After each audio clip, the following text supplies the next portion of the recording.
अस्सलाम वालेकुम व्यूअर्स, मैं हूँ हुरैन फातिमा। आप देख रहे हैं किचन विद हुरैन।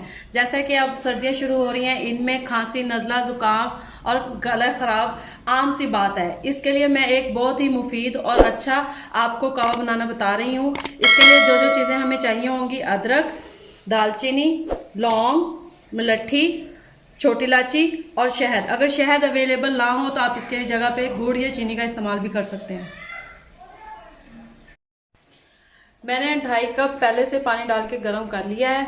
ये 2 कप की रेसिपी है, ठीक है। अब इसमें मैं डाल रही हूँ अदरक, दालचीनी, लौंग, लट्ठी, छोटी इलायची।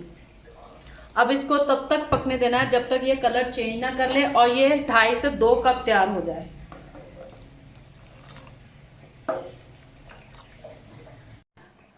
अब हमने इसको 5 मिनट तक पकने दिया है। अब ये बनकर तैयार हो चुका है।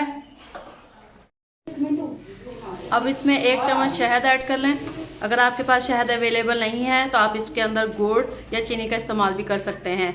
ये गला ख़राब, खांसी, नज़ला, ज़ुकाम के लिए बहुत मुफीद है। 10 साल से बड़े बच्चे, नौजवान और बुज़ुर्ग इसको इस्तेमाल कर सकते हैं। और ये घर में ज़रूर ट्राई कीजिएगा और हमें ट्राई करके बताइएगा कमेंट में ये आपको रेसिपी कैसी लगी, ये हमारा कावा कैसा बना। और लाइक कर दिएगा, कमेंट कर दिएगा, शेयर कर दिएगा और हमारे चैनल को ज़रूर सब्सक्राइब कर दिएगा।